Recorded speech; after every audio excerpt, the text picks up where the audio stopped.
Assalamualaikum warahmatullahi wabarakatuh. Waalaikumsalam warahmatullahi wabarakatuh. Alhamdulillahirabbil alamin wa bihi nasta'in ala umurid dunya waddin. Wassalatu wassalamu ala asyrafil anbiya wal mursalin wa ala alihi wa sahbihi ajmain, amma ba'd. Pemirsa ataupun pendengar netizen dimanapun berada, alhamdulillah di kesempatan malam hari ini kita dapat berjumpa kembali bersama-sama dengan para pakar-pakarnya, dengan obrolan-obrolan ringan kita sambil ngopi-ngopi. Kita akan memperbincangkan beberapa hal yang tentunya insya Allah bermanfaat. Selamat malam Mas Kiai Nailul Amal. Sehat nih? Alhamdulillah. Kado saya pun ngeten-ngeten. Nggih, pun radi ngantuk. Pun radi ngantuk. Nggih, adalah narasumber pertama kami panjenenganipun Mas Kiai Nailul Amal. Mas Kiai Amin, sehat Mas Kiai Amin? Alhamdulillah. Nggih, para pemirsa ataupun pendengar di rumah dimanapun berada, kali ini kita akan ngobrol-ngobrol, bincang-bincang seputar zakat. Jadi seputar zakat niku nopo Mas Kiai Nailul Amal zakat? Oh, ya. Zakat definisinya ya, Pak. Iya, zakat. Zakat, definisi zakat secara lughat, zakat lughatan an-nama. Jadi zakat secara bahasa artinya an-nama, munda. Bahasa Indonesianya apa ya Mas? Munda itu ya. Berkembang. Tumbuh.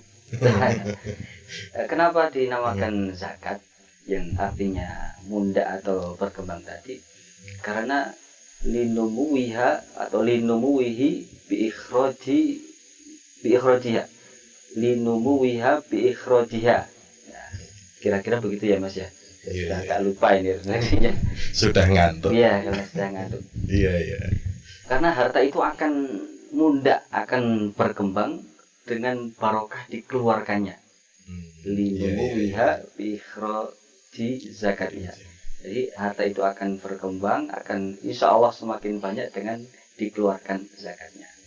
Adapun secara istilah adalah ismun limalin makhsusin yu'khadhu min malin makhsusin ala wajhin makhsusin wa yusrofu ngala ta'ifatin makhsusah.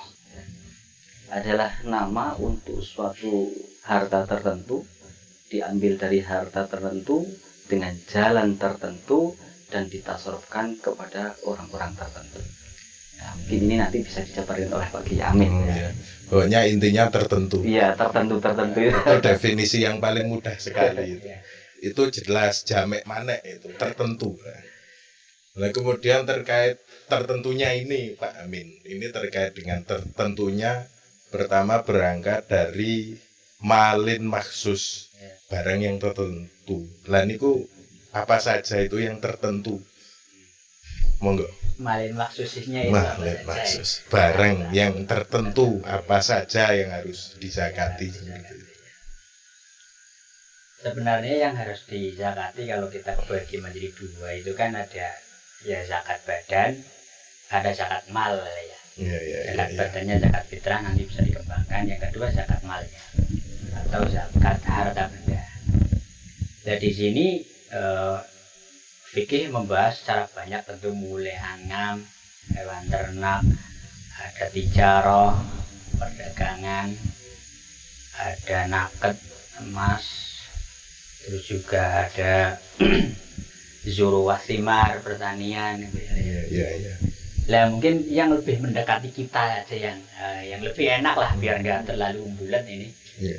Kalau dibahas semua bisa sampai subuh ini Mas. Masuk bahas onto bareng. Ya paling Iya. yang pertama yang kalau yang zuru katakan padi lah di wilayah kita. Padi. Itu jelas disakati. Terus ya Mas tadi kalau yang mencapai nisabnya juga wajib zakati. Dan pengembangannya ini menurut Hadratus Syekh Mbah Yaimun Zubair itu uang lah. Mbah Maimun dalam Ulamaul Mujaddidun itu membahas dalam bab al-awraq anak dia atau katakan uang kertas ini juga wajib dizakati. Ini kan pengembangan iya, ini. iya, iya. Di kitab-kitab klasik mungkin belum dibahas di situ. Jadi ada hal baru bahwa Iya, uang itu uang pun itu juga- wajib dizakati ketika mencapai nisab. Iya, iya, iya. Terus juga tijarah jelas ya, dagangan. Terus ada perkembangan lagi yang namanya zakat profesi. Meskipun Profesi. khilaf lah ya, meskipun Iya, khilaf. iya, iya. Tapi ulama-ulama di Timur Tengah seperti Syekh Wahbah Zuhaili ini zakat profesi atau malil mustahfad itu hal yang harus disakati. Ini Iya, pengembangan zakat di zaman sekarang. Nah itu. Iya, iya, iya. Jadi itu beberapa berangkat dari definisi Mas Yai Nailul Kamal tadi Iya. berupa malil mahsus yang tertentu tadi sudah dijabarkan. Cuma ada pengembangan dari Mbah Kiai Maimun Zubair berupa duit barang disakati. Juga ada profesi zakat Iya. profesi. Ini Kemudian bicara terkait apa saja hal yang dizakati, kemudian kan tentunya ada bahasanya nisab, Ya. istilahnya ada nisab. Dan niku nisabe napa mawon Pak Kiai? Nisab. ya. Baik Jadi untuk- dagangan, uang Ya. ataupun padi yang paling dekat dengan kita. Ya, Itu padi. dari yang paling mendekati kita lah ya. Iya, Nanti, iya. pertama tentang padi lah. Nisabnya itu kan sebenarnya khamsatu ausak gitu kan. Konversi sekarang yang mudah diterapkan katakan itu untuk gabah sekitar 1,3 ton itu untuk gabah. Ketika wujud beras sekitar 8,15 Jadi, kintal. padi 1,3 ton berupa Iya. padi. Berupa gabah masih Oh, gabah. berupa gabah ya. Itu untuk yang padi lah ya. Untuk emas jelas sekitar 84 gram, dan untuk uang ini jelas mengekor ke nisabnya emas tadi. Ketika punya uang yang bisa katakan dibelikan satu emas sekitar 84 gram tadi, ya berarti wajib zakat. Nah itu untuk uang sama dengan uang, terus dicaroh nisabnya sama dengan nominal dari emas tadi. Mungkin ada tambahan dari Nenul mungkin. Nisab. Ataupun mungkin haul saya punya uang Nah, saya malah ingin ikut bertanya ini sebenarnya. Bagus. Terkait yang profesi itu gimana Pak Kiai? Oh, Bagaimana nisabnya itu? Oh iya, untuk zakat profesi juga ini yang dipakai juga ini nisabnya sama dengan yang emas tadi. Dikatakan gaji katakan 1 tahun setelah dikurangi kebutuhan pokok katakan kok mencapai nisab sama dengan emas tadi yaitu sekitar 84 gram, maka juga wajib zakat. Nominalnya juga sama 2,5%. Sekali lagi ini ikhtilaf, mungkin ada yang tidak sepakat dan tidak sepakat. Ini salah satu pandangan dari Syekh Wahbah Zuhaili Jadi ya, Mustafad. beberapa terobosan Hal baru lah. hal baru Ya. karena beberapa perbandingannya wong tani wae kaya ngono zakat Iya. Mosok sing bayarannya sing bayarane setoran. luwih gede dari sekedar petani tidak ada zakat. Ya, profesi ini kan katakan seperti ya, pegawai lah, guru, pegawai kedokteran, pegawai PNS dan sebagainya ini kan ya, meskipun ya gajinya beragam lah ya, tapi kan ini kan jelas. Yang banyak. jelas Nah, ini dalam rangka maslahat semua Iya. sebagai sebuah solusi. Walaupun nanti kalau kita kaji fikihnya ya nanti kita ke Basul Masail saja. Untuk selanjutnya tadi disampaikan itu nisab. nisabnya lah ya. Untuk haulnya ada enggak itu? Untuk padi, uang, dagangan dan profesi. Ya. Untuk padi jelas itu konsep awal sebenarnya ketika satu panen kok sudah satu nisab sudah wajib Zakat.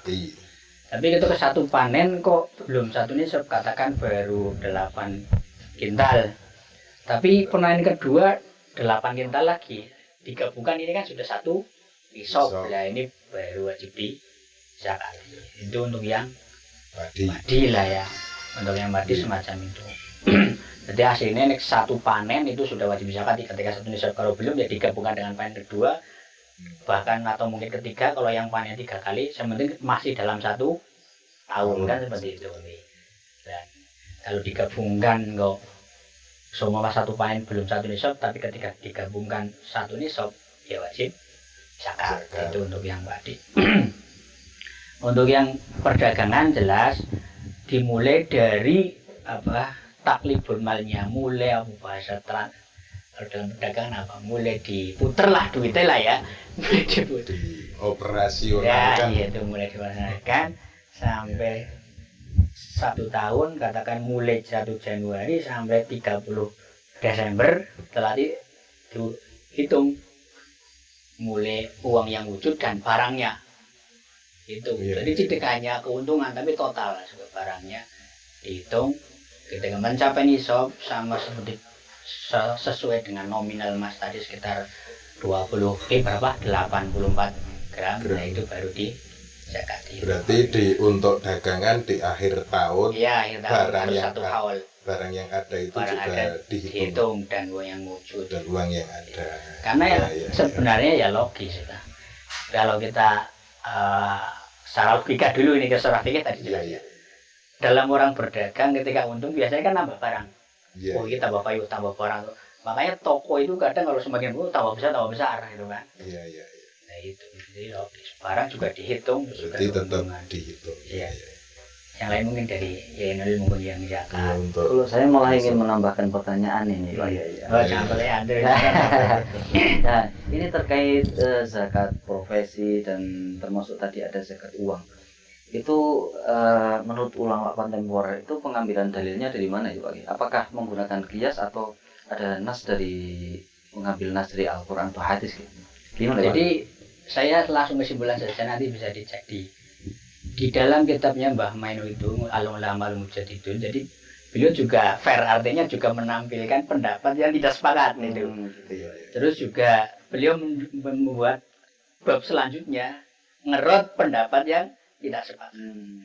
Kesimpulan akhirnya Mbah Maimun itu cocok dengan bahwa uang itu harus dizakati karena uang posisinya kalau dulu kan untuk transaksi pakai zahab wal fiddah lah ya, emas dan perak. Nah sekarang kan pakai uang, jadi posisi kekuatan rasul malnya itu sama menurut beliau dalam bagian awal. Untuk detailnya saya lupa, ini nanti bisa cek sendiri. Kesimpulan akhirnya beliau dia wajib zakat. Kalau itu seandainya dimasukkan pada keumuman ayat khudz min amwalihim shadaqatan tutahhiruhum wa tuzakkihim biha wa sholli alaihim, apakah bisa Pak? Iya. Kayaknya khudz min amwalihim kan di situ amwal ya Pak. Kalau nggak salah yang anfiku gimana yang anfiku? Ya gimana? Anfiku min thayyibatin ma razaqnakum. Nah itu ayatnya gimana? Kayaknya kalau nggak salah Mbah Maimun salah satunya mengutip itu. Anfiku min thayyibatin ma razaqnakum ya itu. Saya lupa dalilnya itu. Tapi saya yakin cetok itu ibaratnya para Mbak Maimun deh. Semakin menarik saja ini obrolannya. Sudah bentar itu. Oh ya ini kopinya. Ini didukung oleh Pak Kopen. Jo tambah rejo.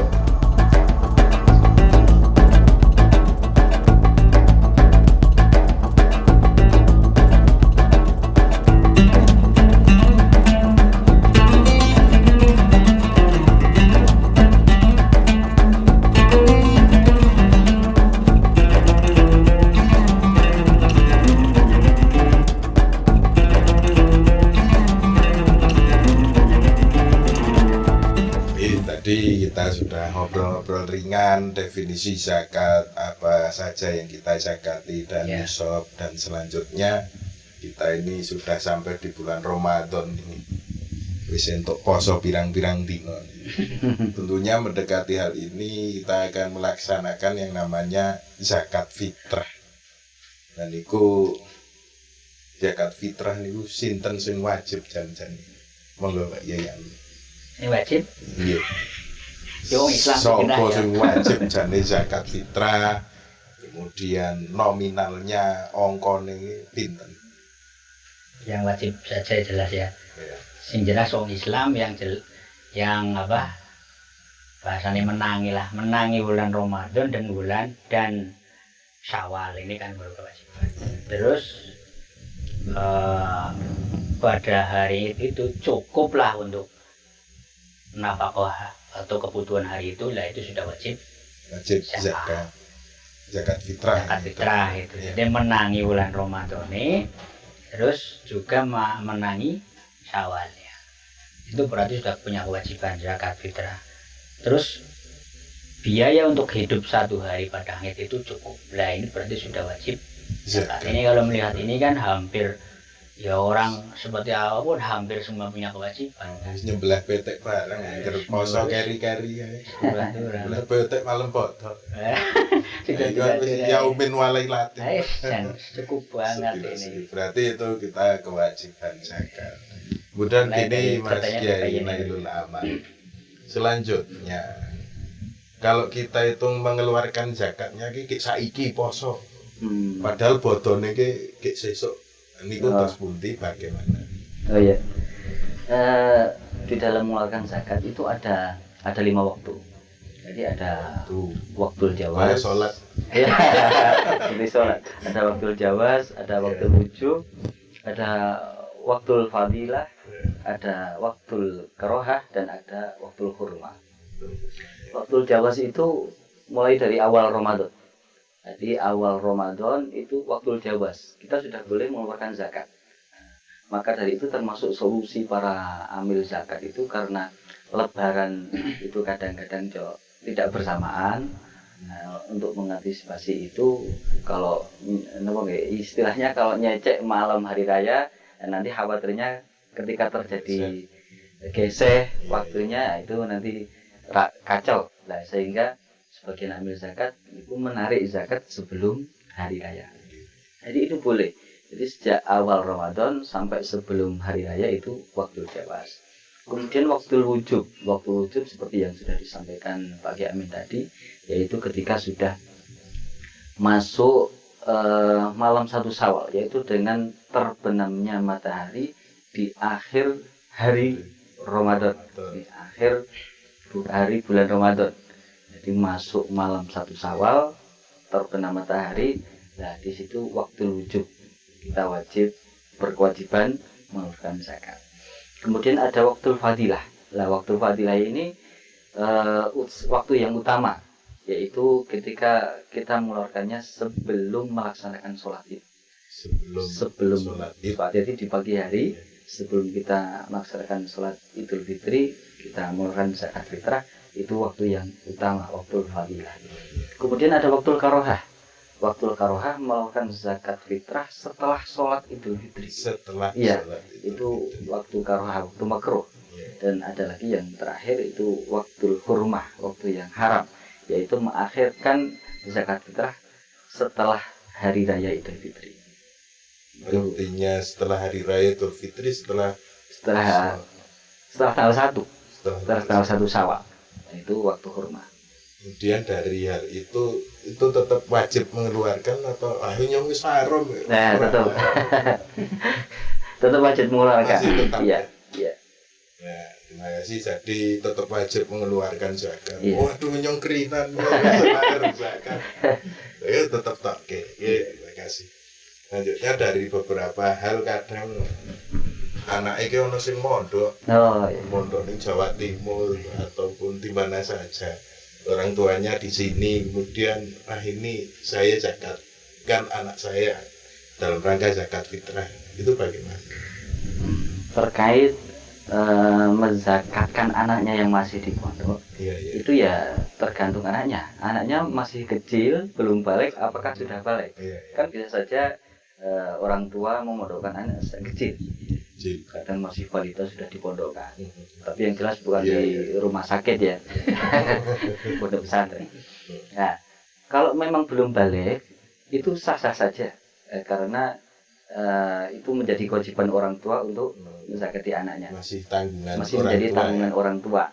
Itu orang tua menzakati anaknya yang masih kecil, itu sah-sah saja. Tapi ketika anaknya yang di pondok itu sudah mukallaf, sudah balik, nah itu tidak bisa orang tua mengeluarkan zakat untuk anaknya tersebut kecuali dengan izin dari anaknya. Karena itu sebuah ibadah yang mana ibadah itu membutuhkan niat. Lah, anak yang sudah mukallaf itu dia harus niat sendiri. Makanya kalau orang tua yang di rumah tiba-tiba mengeluarkan zakat untuk anaknya, padahal dia sudah dewasa, sudah memiliki kewajiban niat sendiri, tanpa izin dari anak yang di pondok, nah itu enggak sah. Jadi harus izin dulu. Ya, senajan diniati kirimannya saka wong tua. Senajan sudah dewasa, kiriman saka wong tua tetap minta izin. Tetap minta izin. Itu untuk menzakati anak yang ada di perantauan ataupun yang mondok atau bagaimana halnya lah. Penting menzakati untuk anaknya. Kemudian beberapa hal juga terjadi kasus setelah zakat terkumpul itu dari 1A, B, C, D berhasil itu dicampur dari siji, dicaruk-caruk. Itu dos pundi mungkin teknisnya juga dos pundi. Itu memang banyak terjadi di pedesaan-pedesaan. Jadi katanya untuk apa ya? Untuk mengantisipasi, untuk pemerataan lah. Pemerataan berhasil. Katanya untuk pemerataan, yaitu panitia zakat itu mengumpulkan beras dari warga setempat. Iya. Setelah dikumpulkan zakat-zakatnya, kemudian dicampur aduk, dublek, kemudian diwadahkan lagi di kerasa atau apa itulah. Kemudian dibagi merata seluruh desa. Itu banyak terjadi itu. Hal seperti itu tidak diperbolehkan.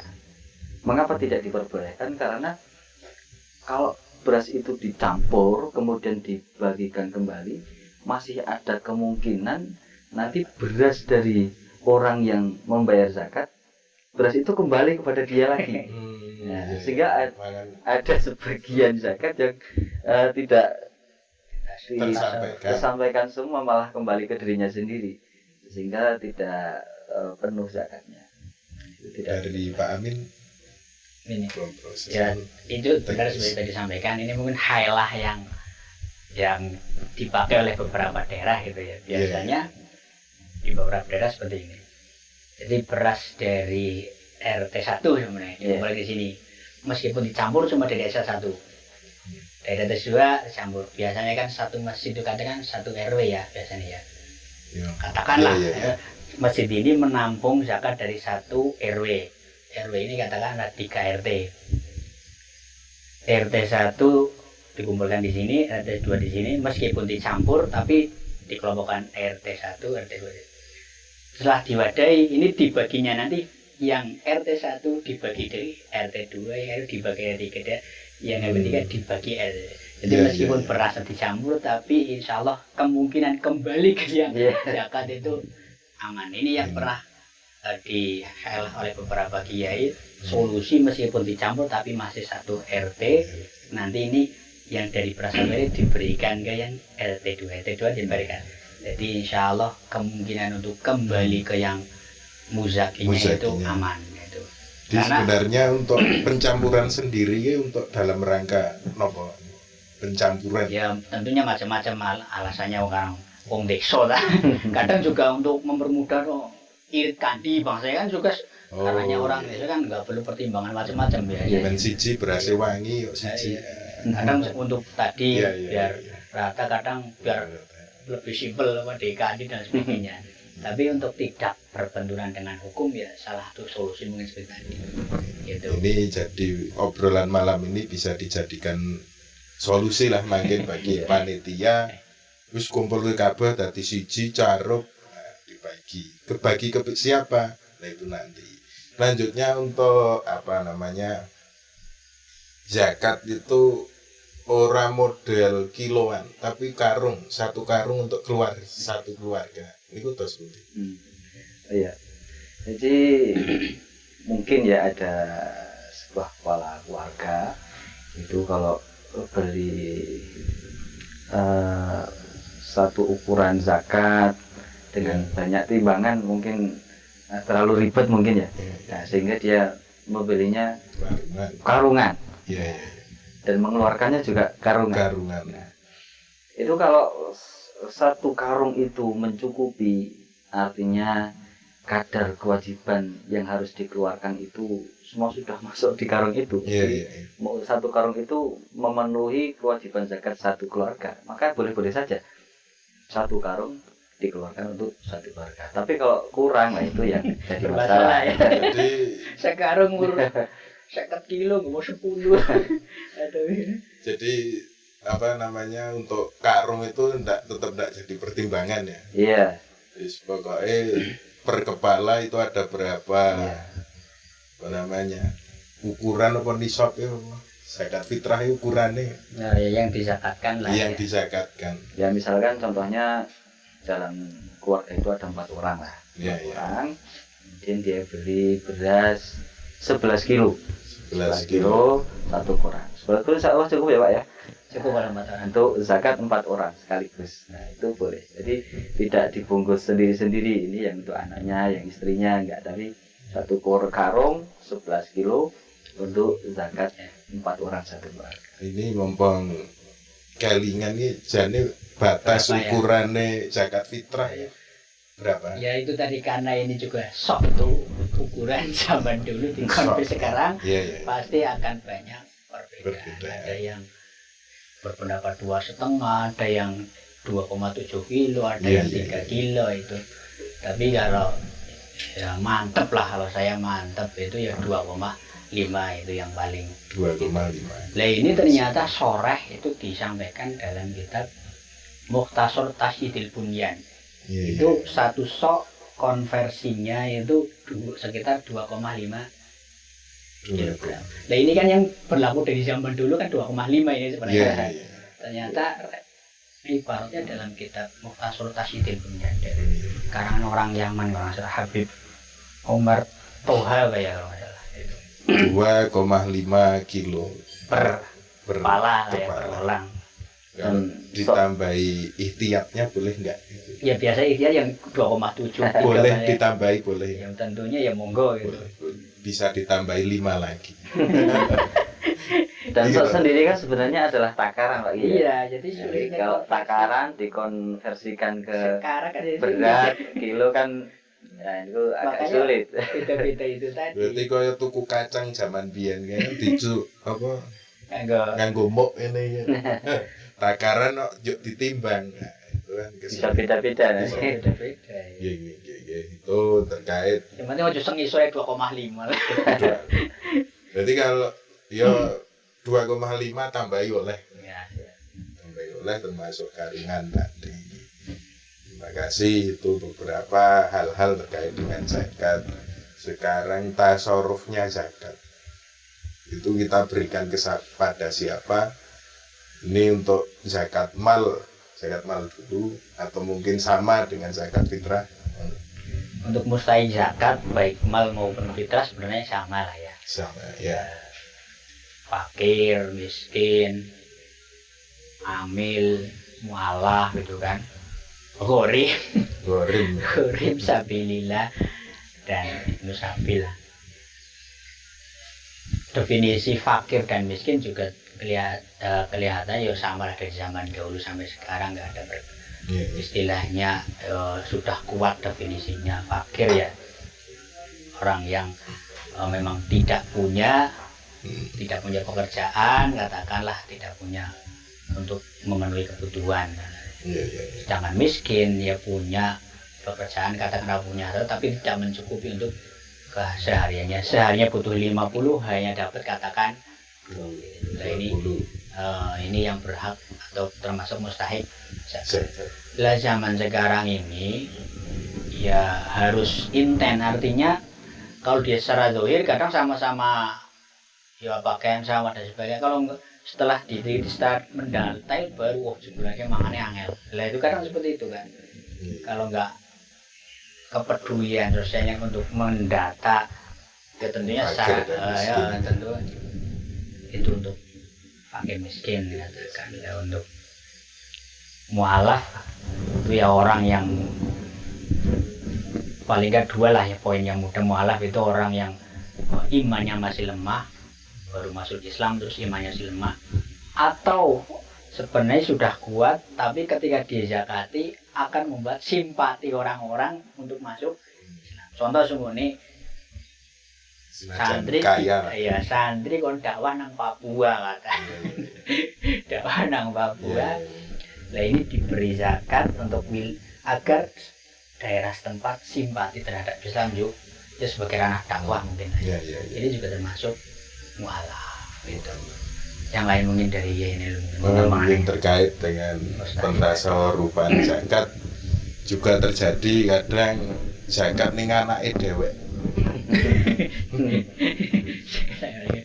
Ya mungkin masuk ya. Mungkin semoga masih aja. Oh iya. Zakat pada anaknya sendiri. Terus ini ora keliyo. Ya itu bisa saja tapi ada syaratnya. Mungkin ya. Kalau anaknya itu masih menjadi tanggungan orang tua, jadi anaknya itu masih menjadi tanggungan orang tua, artinya orang tua masih wajib menafkahi anaknya. Maka orang tua tidak boleh memberikan zakatnya kepada anak tersebut. Tapi ketika anak itu sudah tidak menjadi beban tanggung jawab orang tua, contoh ya anaknya sudah balik, sudah mukallaf, itu kan sudah tidak menjadi tanggung jawab orang tua, dan dia sudah bisa bekerja sendiri. Tapi dialah dia fakir atau miskin. Nah, horim. Hanya utang. Nah itu boleh-boleh saja. Boleh-boleh saja orang tua memberikan zakatnya pada anaknya yang sudah tidak menjadi tanggungan orang tua. Mbok menawi enten ijazah. Bapak horim enten tuh mali. Niku tos ben gola batit. Ya khusus podcastnya khusus seperti itu. Iya. Selanjutnya menyambung tadi beras yang dicampur bareng-bareng RT niku. Saya tadi belum selesai kelihatan seperti horim belum dibahas ya. Iya. Itu orang yang banyak hutang untuk kebutuhan pribadi atau untuk katakan kemaslahatan. Bukan untuk foya-foya tentunya ya nggih. Memang benar-benar butuh yang mau kebutuhan, terus juga katakan jangan jadi kiai sampai hutangan miliar demi membangun jalan, membangun masjid, membangun mushola atas nama Nabi, pada horib banget itu kan. Nomor zakat. Zakat itu untuk masalah. Iya, mustahil. Sabilillah itu kan, sabilillah pandangan Syafi'i yang dasar tentu khusyat itu kan. Tapi kan jelas ada pengembangan seperti Iya. Ya orang-orang yang memang berjuang di agama Allah dalam marah labid itu kan jelas menukil dari Imam Qofal bahwa ya sabilillah, sabilul khair itu kan berarti mencakup secara umum itu kan, termasuk para kiai. Nah itu. Karena kolil Imam Qofal. Iya. Terus putih Mbak Kiai untuk zakat. Oh ngambil mungkin. Zakat mustahik zakat yang fisabilillah. Fisabilillah. Guru ngaji. Oh iya, itu yang sangat berlaku di desa itu kan banyak ya warga-warga itu yang zakatnya itu ke kiai. Iya. Ya sebetulnya seperti tadi yang sudah dijelaskan oleh Pak Kiai Amin, menurut kaul yang kuat di dalam mazhab Syafi'i ya sebetulnya kiai itu tidak masuk asnaf dari unsur kiainya. Ya, dari unsur kiainya itu tidak masuk taifah golongan yang mendapatkan zakat. Kecuali kalau kiai tadi memang miskin. Asnaf yang lain. Nah, maka dari itu kan zaman dahulu memang kebanyakan kiai-kiai itu kan nggak kaya. Zaman dulu. Nah, sekarang ya kiai-kiai sudah banyak yang kaya. Zaman dulu itu karena kiai itu ya sibuk dengan membimbing warganya, ngajar ngaji, sampai kadang-kadang ekonominya itu tidak begitu diurus. Nah, sehingga banyak para kiai itu yang ekonominya itu menengah ke bawah. Nah, sehingga mereka menerima zakat dari warga itu ya bukan atas nama kiai, tapi atas nama fuqara masakin tadi. Tapi kalau menurut sebagian ulama seperti tadi yang disampaikan Pak Kiai Amin, Imam Qofal itu kan ala sabilillah, sabilillah itu kan katanya tadi sabilil khair ya. Ini mustamilun ala wujuhil khair. Pokoknya asal itu masuk kebaikan yang merambah luas, untuk kemaslahatan umat Islam itu masuk di situ, termasuk para kiai, para pengajar ilmu agama di masyarakat itu masuk. Dan kalau tidak salah itu mazhab Maliki juga memperbolehkan. Alhamdulillah, tetap NU. Tetap NU, tenang saja, tetap NU. Terus selanjutnya ini dari tadi kan beras yang dicampur, kemudian ditasarufkan. Itu ada minimal atau maksimalnya enggak, kepada siapa mustahik itu diberi beras, diberi barang zakat. Misalkan hanya satu asnaf saja atau dua, atau ada enggak batas? Ya ini juga kebiasaannya khilaf juga ini ya. Ada yang mewajibkan harus isti'ab, artinya semua asnaf harus mendapat. Ada yang pendapat kedua minimal 3 asnaf. 3 asnaf. Ada yang hanya satu asnaf saja boleh. Kayak gitu kita panggil ambil yang mudah. Yang mudah. Gak usah sulit-sulit. Tetap NU. NU yang mudah-mudah. Satu asnaf juga. Berarti tetap Ya. aman ya, beras yang dicampur jadi satu bagikan. Mesti ono sing kesasar fakir miskin. Utawa goreng ketembak beres kabeh. Ngoten ya. Nggih. Boy ketembak siji aman. Ketembak siji aman. Itu terkait dengan tasarruf ataupun mustahik zakat. Selanjutnya zakat yang dikonversi dengan uang itu terus putih atau ada caranya nih. Penting nih karena iya. ini juga sering terjadi. Ya, itu biasanya menjelang Idul Fitri banyak diperbincangkan. Iya. Bagaimana zakat sudah dengan uang, apakah putih? Ya kalau kita mengikuti yang kuat dalam mazhab Syafi'i ya sebenarnya tidak diperbolehkan. Nanti zakat harus menggunakan kutil balad, makanan pokok di tempat muzaki. Akan tetapi kalau kita mengikuti mazhab lain seperti mazhab Imam Abu Hanifah itu diperbolehkan. Jadi NU juga. NU juga. Jadi zakatnya pakai uang senilai dengan barang yang akan dizakatkan. Akan tapi kalau kita merujuk ke kitab-kitab Syafi'i seperti dalam Fathul Mu'in, kalau kita mengikuti mazhab lain kan harus satu qodiyah, iya. Ya, satu qodiyah, satu paket. Ya berarti kalau kita misalkan mengikuti mazhab Hanafi ya satu paket juga. Bagaimana sok mengikuti mazhab Hanafi, ukurannya manut karena. ya. Karena ya ada perbedaan juga. Iya. Dan kalau mazhab Hanafi itu kan yang dikeluarkan itu bukan kutil balad tapi barang-barang tertentu ya. Ada hintoh, ada syair, ada zabib, ada tamar ya. Oh iya, nek ning kene Purworejo Zabib. Nah nanti konversinya menggunakan harga itu, Iya. harga dari barang-barang itu. Misalkan gandum ya. Soknya mazhab Hanafi itu kalau tidak salah itu sekitar 3,8 kilo. Ya, Luwih akeh. itu ya lebih banyak. Luwih akeh. Kalau menggunakan gandum kalau tidak salah disusuain menhintoh setengah sok dari gandum. Berarti kalau setengah dari 3,8 berapa ya? 1,9 ya? Sekitar 1,9. Nah itu nanti dikonversikan ke uang, harganya berapa? 1,9 kilo gandum. Atau menggunakan yang harga kurma ya silahkan, itu pasti lebih mahal lagi itu. Kemudian ada yang menyiasati gini. Misal saya yang zakat, jenengan tak zakati mustahik. Etok-etoke. Iya. Etok-etoke jenengan mustahik. Dan saya bawa uang 50.000. Uang itu saya amplopi. Kemudian jenengan sedia beras itu terus itu transaksinya atau bagaimana? Ribun. Yaitu kalau kita kencang ikut mazhab Syafi'i ya seperti itu. Jadi untuk menyiasati agar tetap pakai beras Ya. yang dari rumah bawanya uang, biasanya kiai menyediakan beras. Nah, sebelum zakat ya transaksi dulu, beli beras satu ukuran zakat.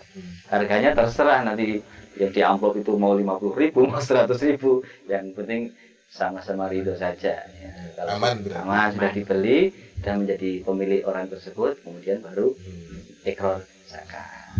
Tapi juga ada beberapa kesalahan di warga masyarakat itu yang melakukan seperti ini panitia zakat. Nah, kalau itu kiai yang memang sudah termasuk bagian tadi mustahikuz zakah ya, yang berhak mendapatkan zakat, dia menjual berasnya itu beras miliknya sendiri, itu boleh-boleh saja.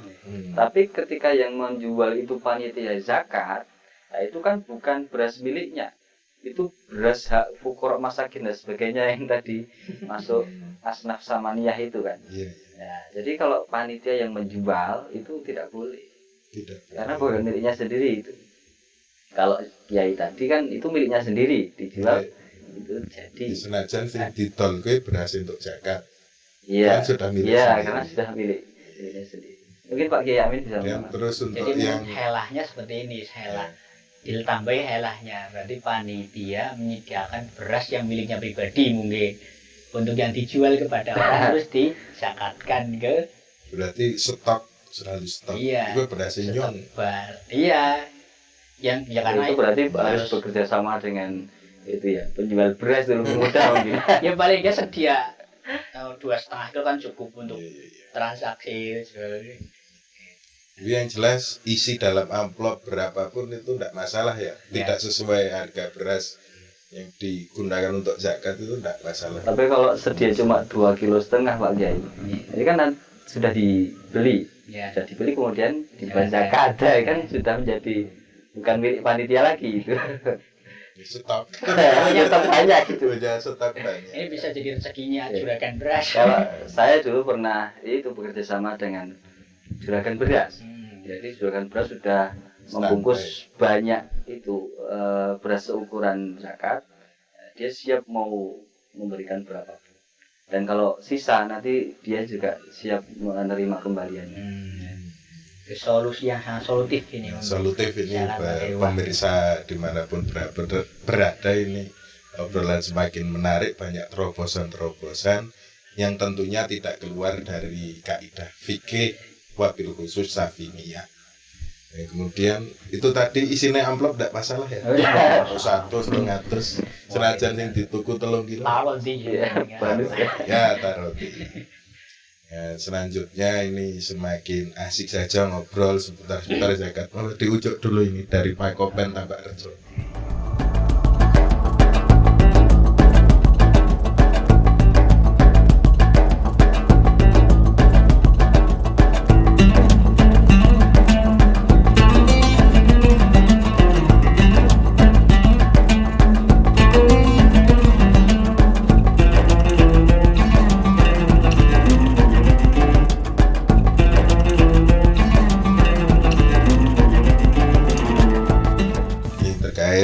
Kemudian dengan zakat sudah disampaikan bentuk-bentuknya zakat apa saja. Di terakhir ngambil zakat nih statusnya terus bunti. Ngambil zakat ya. Dalam kitab fikih itu sebenarnya definisi ngambil itu kan man istakmalahul imam li ahli zakawat. Orang yang memang dipekerjakan oleh imam, konteks Indonesia katakan pemerintah, lewat Basnas maupun lewat Lazisnu Waromenhu Lazismu untuk Muhammadiyah untuk menarik zakat. Nah, jadi sudah menjadi ketentuan ngambil itu ada legalitas dari pemerintah. Kalau konteks Indonesia di undang-undang jelas itu lewat Basnas atau lewat Lazisnu lah untuk itu. Lah, kalau cuma sekedar buat panitia nggak ada legalitas, ini ya bukan ngambil. Ya istilahnya mutabarik lah ya, atau relawan lah ya, relawan. Lah kalau sekedar relawan bukan ngambil, konsekuensinya minimal ada 2. Yang pertama, dia berarti tidak boleh menerima zakat. Yang kedua, ketika ada orang zakat kepada panitia yang nggak legal sasangit, ada orang zakat kepada panitia tadi, ini kewajiban muzakinya belum gugur selama belum ditasawufkan, kan seperti itu. Belum sampai ke kepada mustahik. mustahiknya. Beda lagi kalau panitia zakatnya itu resmi Legal. ngambil secara syar'i. Tadi ada legalitas dari pemerintah baik lewat Basnas maupun Lazisnu. Itu dia yang mendapatkan termasuk mustahil zakat. Yang kedua, ketika ada orang zakat kepada panitia tadi karena sudah resmi jadi ngambil, otomatis kewajiban muzaki gugur meskipun belum Tasarukan sampai ke bukan mustahil. Ya itu bedanya seperti itu. Makanya dari pemerintah itu kan ya sudah memfasilitasi lewat Basnas maupun lewat Lazisnu, lembaga ngambil zakat, infak dan sedekah Nahdlatul Ulama. Dari Mas Yai untuk operasional boleh enggak panitia ngambil yang legal atau yang mutabarik relawan itu boleh enggak mengambil operasional dari barang zakat nih? Mutabarik Ya mutabarik panitia yang relawan ya jelas nggak boleh. tidak boleh ya. Jadi operasional berhubung relawan ya sanggup dewek. Orang ngelak ya tuku dewek. Hodot sanggup dewek. Karena sifatnya itu relawan ya. Kemudian kalau yang itu legal. Yang legal monggo ada yang mungkin. Yang legal sebagai ngambil itu Memang benar-benar ngambil dari pemerintah. Ya. Hakim untuk keputusan. Kalau yang punya legalitas, dia boleh mengambil dari zakat itu, tapi sebutuhnya saja. Sebutuhnya Sekedar ya. ora iso diboto-boto. Iya, tidak boleh mentang-mentang dia ambil mau ambil sebanyak-banyaknya, sekedar sebutuhnya saja untuk misalkan dalam mengambil itu kan butuh transportasi dan sebagainya. Iya. Boleh. Ya kemringet barang. Ya juga beras. Demikian alhamdulillah ini obrolan semakin malam semakin asik. Sebenarnya masih banyak obrolan ini kalau kita bicara fikih kan banyak sekali dan berkembang. Tapi ya untuk malam ini, hari ini pertemuan kesempatan hari ini kita cukupkan. Dan alhamdulillah ini dari MBCNU Kecamatan Purworejo sudah mempunyai UPSIS, unit penarik zakat infak sedekah. Dan ini sudah legal dari Lazisnu PCNU Kabupaten Purworejo. Maka dipersilahkan nanti kepada siapa saja relawan atau takmir masjid bisa untuk melegalkan posisi kehamilannya. Jadi tinggal mendaftar nanti bisa ke beliau Bapak Kiai Ihsanuddin. Juga terima kasih kami sampaikan kepada Pak Kopencu Tambak Rejo atas dukungannya telah memberikan ruang, tempat dan waktu bagi kami. Terima kasih kepada Mas Kiai Nailul Amal, terima kasih kepada Mas Kiai Amin Ma'ruf. Semoga obrolan-obrolan ini bisa membawa manfaat. Amin. Dan tentu saja kritik dan saran membangun kami terima, sing membangun. Ya, terima kasih pemirsa Mutiara Ramadan. Demikian bincang-bincang kita kali ini kita cukupkan. Billahi taufik wal hidayah. Wassalamualaikum warahmatullahi wabarakatuh. Waalaikumsalam.